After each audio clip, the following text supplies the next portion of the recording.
make a Tito's vodka cocktail and a Four Roses bourbon cocktail. Perfect summer, getting into football and all that. Before I start visiting with Chris and Kevin, we do have some breaking news real quick that I want to share with you because we were talking about, Chris and I and Kevin and everybody else in here, we were talking a little bit about fantasy football.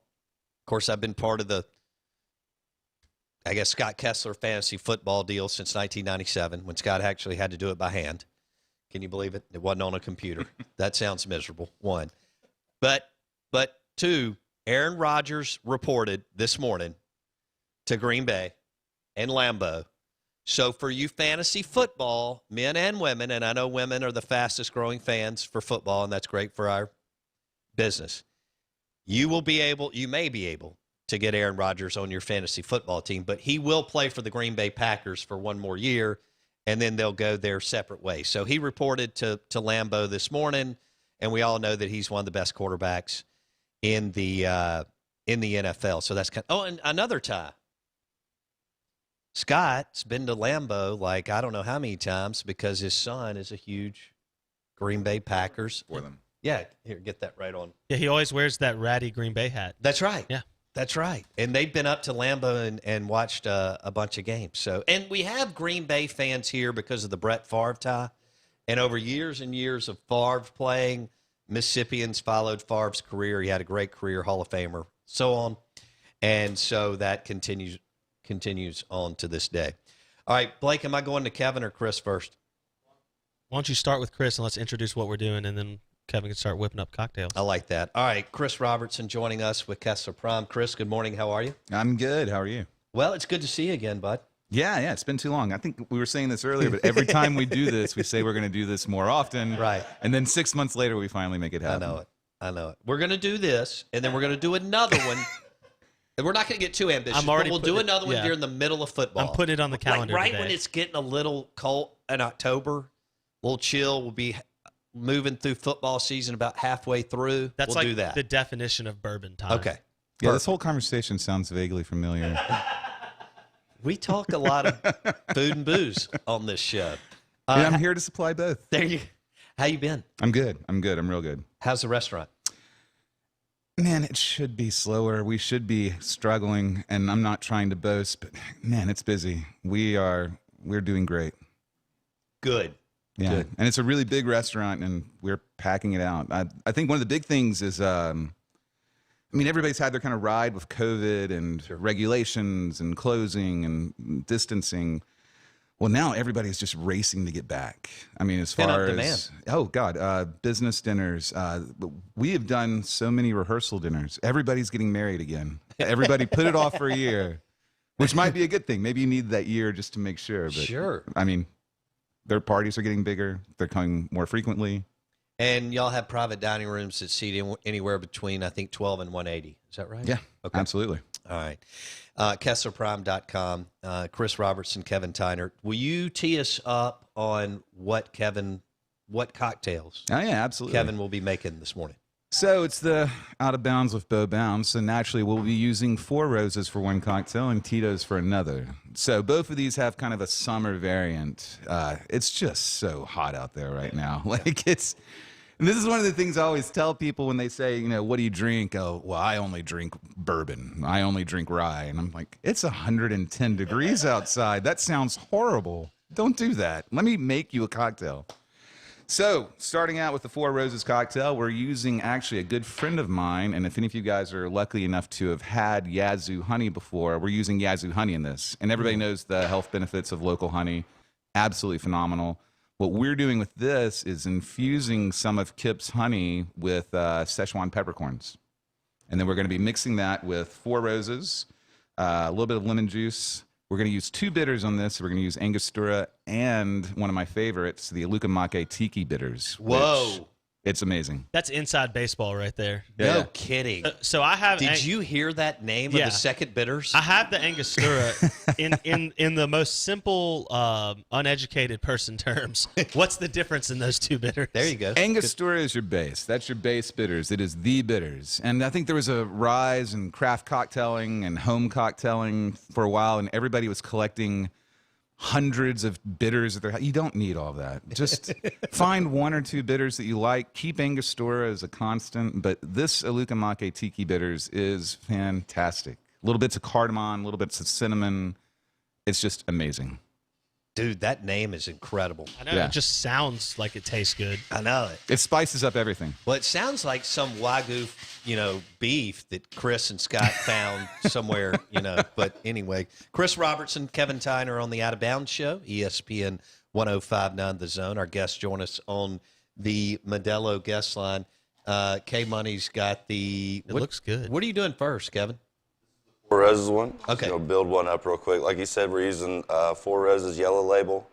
We'll use the Szechuan infused honey. Is that what are you dropping in right now? This is the Angostura bitters. So this is, like he said, going to give you that cardamom, a little bit of spice on top. I love it. And then so fancy. I'm so glad we built this studio the way we did to host things like this. Gets I've me all fired up. often tried to describe this place to people. How does that work? Man cave comes Yeah. up, except of course you're on the second floor. It really is like a dream here, though. I mean, it's the perfect guy hangout. We just landed a new client, Fleetway Market. Okay. All right. And they've got like 22 locations in the state of Mississippi. And they walked up and they were like, "Do you live here?" Yeah. Yeah. And I've had people ask me that because of these two rooms. Like, is one a bedroom? Oh, yeah. A shower? I have debated putting a shower in, but then it just was going to get a little too much. But anyway. All right, back to let's stay focused. The Four Roses bourbon cocktail. Oh my gosh, it's already in front of me. What did we call this? It's the Yazoo Rose. Is that right? Is that right? Yazoo Rose. So The Yazoo Yazoo honey, Four Roses, kind of makes sense putting them together. I also Yeah. like the kind of flow of the name. But It smells You know what Yazoo amazing. Yazoo Rose sounds like the girl that you would make sure you stopped by the honky tonk for in like 1974 in the Delta. I think you're No, the like the southern Ya- version of a Tokyo Rose. Yeah, there you go. Yeah. Clarksdale, Yeah. Mississippi, 1974. Who'd have thought we'd Yeah. jump to that? Okay. Time and Nailed it. place, oddly specific. Oddly specific. I'm so glad your microphone was off. That saved me a lot of grief with my parents. Okay, so Chris and Kevin, y'all do all sorts of things at the bar. Oh yeah. Fun stuff, specialty drinks, and it's seasonal too, depending on what you're doing. This is perfect because it's light and it's fun and it's crisp. Yeah. Which is what you were just describing. That's what you want this time of year. Absolutely. I mean, I don't like a lot of the kind of Southern slang as far as used as critiques or categories, but this is, I might dare say it, a porch drinker. This is really nice. And it's that citrus in it that kind of carries it apart. Dude, Kevin, you nailed it. That is a delicious cocktail. I'm sorry to rub it in, Will and Tucker and Blake, but that is delicious. Holy smokes. All right, so this is the Yazoo Rose. I want to make sure to put that on the podcast, Blake Mania. Are you good with that? Yes, we'll nail I that. love that sound. There you go. Look at him; he's so fancy. I know it. You should hear a busy night when Hey, do there's that one three more time for the bartenders camera. with two Yeah. tins in their hands, all going at the same time. I never thought y'all would have that many. I mean, it's amazing, the bar business, because, I mean, y'all have a lot of people kind of roaming around the bar now, Oh yeah. you know? Rome would be the operative word. Seriously. I mean, there's a lot of people moving and shaking because when you get that first, I think y'all get hit twice. Y'all maybe get more than that, but I kind of feel like you get hit at 5, then you get hit at 7 or something. It's like, plus they're getting drinks for everybody out in the restaurant. absolutely. And then there's people that like to dine in or hang out and so on in the bar area. Again, I never like to boast, but I really like my bartenders, and they do one heck of a job. I mean, a 10,000 square foot restaurant, they're making drinks for everybody. It's amazing they run at the efficiency they do. That's strong. Chris Robertson, Kevin Tiner in the house with Koestler Prime. And right now we have a Yazoo Rose made with Four Roses bourbon and some bitters that I can't pronounce, but sounds really, really cool. Will you say that again? Aluka Make. Aluka Make. What Mike. what does Bo have a better chance of pronouncing, that bitters or the starting quarterback for Clemson's last name? This bitters. DJ Uiagalelei. Ui angale. I was close. I thought I nailed it. I think the point is you tried. Yeah. And that's what we're all here to do is just try. That's right. Well, it's good I don't have a lunch meeting after the show today, which has been happening a lot. All right. So let me know, Kevin, are you transitioning to the Tito's yet? Do we want to do that right now, Blake? Yeah. He can make me. Oh, we're already 10 minutes in. Yeah, he can make me Okay. a picture drink While later. we're doing that, though, I want to ask Chris a little bit about the cuts of meat and all that Yes, kind of what we stuff. got into earlier. Yeah, Yeah, because absolutely. people love this when we did this. All right, Chris Robertson and Kevin Tiner with Koestler Prime. So we were debating cuts of meat a couple segments ago, Yeah. and Blake said, "What are you on right now?" Right now, I'm on a big ribeye kick. About the last year and a half. Prior to that, I was on a New York strip kick. Now I like that you love switch it filet. up. I do. I kind of rotate through. He's ADHD and everything in his life. There's no question Food- about that. food, Except drinks, whatever. Except Doesn't matter. Wendy and my kids. That was a nice save. That was good. Thank you. If not necessary. I love my kids, but All right, so walk us through. I like the way you talk about the fat distribution. These are cool terms because we use nerdy terms in sports. Yeah. Okay, let's start with the ribeye.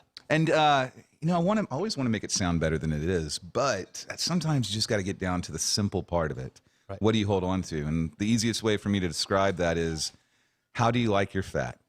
And it sounds very colloquial and very blue collar, but how do you like your fat? So if you don't like fat, you're going to want something very lean, like a tenderloin. Now that tenderloin is also tender. It's super soft. Sure. It's succulent. It's amazing. It just kind of melts across your palate. If you want all your fat to one side, then you go for your strip. And that's perfect. You can do with it whatever you want. Now, the point of the fat and why we want it on steak is that it's going to enhance the flavor of all the meat. So if you want that, your ribeye, which has a marbling going through it, so every piece of the meat is going to be infected by some portion of fat. Now, if you want to get really explorative and have some fun, you can go ahead and get the porterhouse. Yes. Which is going to have 2 cuts on there. You're going to have your strip and your fillet. So it's the best of both worlds. In fact, I always recommend one. It's a really big cut of meat. I've seen guys plow through it, but if you're Usually going just with somebody share. else, Yeah. share. And then you've got everything you need right there. Can I tell you something? Last time you were in here, you convinced me to change the temp. Oh, on yeah. my- so I was eating my steak too rare.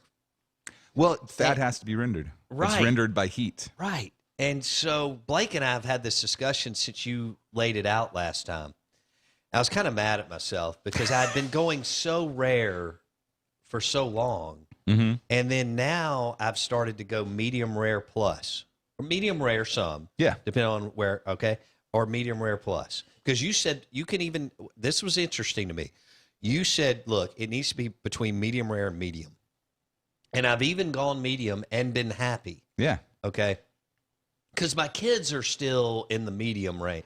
You know, bounds are not going to be well done, people. Okay. And we're not going to be medium well. It's not going to happen. But we can go medium or less. But you nailed it. And I've been doing more of that both at home and when I'm ordering at your place or I'm traveling. That's one of the things I tell people is, and I think I said this last time, but we're cooking. Let us cook it for you. Right. It doesn't have to be almost raw. Yeah. But that being said, there's nothing wrong with anybody that wants something well done. In fact, my mother, and I love my mother, Sure you do. would only eat a well done. And every time I cook, she would say, "Do you mind putting it back on?" I understand. So eat what you want. Find something that works for you. No, one of our number one clients, Mhm. biggest clients on this show, they've spent a ton of dough with us over the years, and they're wonderful people. Last time Blake and I were at Koestler, he said, look, last time you took me here, y'all ordered everything rare and medium rare. This is hilarious. He said, do you mind if I get my steak medium well? So you know what we did? You'll love this. Canceled the We contract. pulled a Donald Sutherland, and I'll tell you more about that in a second. We ordered an appetizer of a 10-ounce filet, medium well, and he was in heaven. Perfect. Yeah, and Ricky sliced and diced it in the back, Oh, which yeah. was a little bit of a request, and I know that's high maintenance, but whatever. He went crazy. He was like, "Thank you." So he didn't tell me, the first couple of times we took Yeah. him. Well, anyway, can I ask- thought I'd share that with you. I think that's one of the things too that everybody gets into, and I think there's this urge, if not competition, to be more of a man, and Right. I want to have mine more rare than other guys No, I because went I'm through more that of a phase. man. I acknowledge It's it. the black coffee stigma. It's the idea that Yeah. you're not a man if you don't drink your No coffee question. black. Or you don't put Absolutely. on suntan lotion. If you drink a Yeah. drink that comes out in this nice glass, right? Yeah. If you drink a drink that comes out in a glass that looks like this that Kevin's making, that must mean you drink girly drinks, right? Well, that's not the case. We're educated. This isn't put the ball down and come get it football anymore. So like we know what we're doing. I want to go back real quick though, as we talk about this vodka cocktail in just a second. Thanks, This Will. Tito's vodka cocktail. Oh, no, that's a cool glass right there. That's called a Nick Yeah. and Nora glass. Yeah. So I want to get into that, but real quick on the meat thing. Give me the 60-second science behind the value of having your fat either all on one side like the strip does Ooh. or through the ribeye. Like what's the biggest taste variance or texture variance? Like how does Now that we're affect your really steak the nerding most? out on steaks, and I love it. So a lot of that gets into not just flavor, but texture. So like I said, your filet is going to be from the tenderloin. That's going to be the most tender, lean part of the meat. So that's super soft. It's easily digestible. New York strip, a little more structure to it, a little more muscles going in and A little around firmer. it. A little firmer. Meat. Okay. And your fat's all to one side. So it's going to be hitting the meat from that side and kind of infecting it from there. But also you can cut it off, dice it up, add it to whatever bite that you're having. And the ribeye, like I said, marbling throughout. And that gives it a more so the most balanced fat piece is the ribeye because the strip's going to soak from one side to the other. It is the most balanced piece, but if you don't like fat, if you don't like overly fat, or, every animal's different. Sometimes they have a little more fat. If you don't like fat, you're not going to be able to Yeah. really escape it. On the ribeye. So that's Yeah. where the strip comes in, and it's all on one side, so you can kind of do with it what you want. Gotcha. Interesting. Yeah. I love meat. I could talk about steak all day. And our listeners love this too. Chris Robertson and Kevin Tiner joining us on the Out of Bounds show from Koestler Prime, KoestlerPrime.com, Koestler Prime in the Renaissance, and doing some cocktails here. We're going to allow Chris to frame up. K-Money just did the Tito's cocktail in this beautiful glass, and it is delicious. Chris, what do we have here? All right, so this is our Tito's cocktail. Again, another summer cocktail for us. Something that's light, that's refreshing, still pulling in some cool stuff that the rest of the world uses that we're just now getting into. Amaros, aperitifs, Aperol is what we're going for. You're learning today. all kinds of new words today, Bo. Well, I know about this one because Nate Dogg's brought this in. Go That's ahead, right. Chris. Aperol. All right, so the rest of the world drinks Aperol, especially Italy. In fact, an Aperol spritz is a common afternoon, just a little pick-me-up. It's low alcohol, but has a full flavor. The Amaro side of it means that it's a liqueur that's going to have a little bitter contingent to it as well. So it's got a little bitter taste, but mostly what I get is grapefruit, citrus, orange, all coming from it. So this cocktail is going to use Tito's, a little bit of Aperol, and Tito's is Texas, and Texas makes good summer drinks. So, of course, we're going to be using ruby red grapefruit, not regular grapefruit. Lime juice and a little bit of vanilla syrup. The little vanilla, none of the just got stuff that. slipped. Yeah. Yeah. It's more of an aftertaste. Yes. It's a flavor, not a sweetener. Yeah. And what is this cocktail called? This is called the Clementine. Okay, the Clementine. Hey, Clement. that we've had some great cocktails up here. That one, Kevin, that's in the 0.0001%. Yeah. That's That is amazing. This- Blake, I think this hits on something you just said. This cocktail, even though it's in a Nick and Nora glass, this is something that a girl would like, a guy would like. Yeah. It's just a good cocktail. Absolutely. I was about to say, if you made a batch of this, like for a party day, a la like we've talked about with the Doc Rock and stuff like that, like this thing would, it's one of those where you're going to drink it and you go, am I drinking like a carbonated lemonade? Like it almost doesn't taste alcoholic. It does a good job of giving you just enough hint That's to know delicious. you're drinking so you don't lose it, Yeah. but it's not overpowering. And like I said, that little bit of vanilla at the end just kind of picks it up, carries it through. That's strong. Yeah, right this there. is so let me ask you this question. We pair wine with food. That's like a thing. We talk about that all the time. It's a whole, like, you can get trained on it, right? So would you say you do the same thing with these types of cocktails with steak, and how would these pair with a food item? I mean, I think everything has its own time and place, and definitely pairing up goes into the cocktail world as well.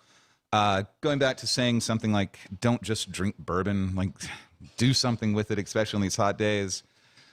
An old fashioned, I'm a Manhattan guy. I love a Manhattan with a steak. I just love the flavors that come out of it. This, to me, is not exactly a food cocktail, unless maybe you're doing fish or something light. This is kind of a pre and or after. Oh, yes. I That's have- a great way to I frame do it old up. fashions at Koestler. I feel like Yeah. that. Yeah, the old fashioned and the steak combination just seems Yeah, to Kevin crushes melt that. together. Not to put gender genres in on this, but I think we said something about women and men drinking differently. All of that is getting blurred now. I love have that. Women come in all the time, and Kevin, yeah, I think you can attest to this, but so many women drink old fashions now, where it used to be just kind of like an old man drink, you know? Yes, it was. But now y'all dressed it up a little bit. It's cooler and hipper and not tired. Absolutely. I mean, in the mid-'90s when I was bartending, first got, yeah. Were you still old-fashioned. putting a splash of soda in yours? Yeah. Yeah. Yeah. And too much bitters. Oh, Too probably. much Yeah. Okay. I mean, it's just That's funny. it is what it is. Those things I kept making them in the 90s, old fashions and Manhattans.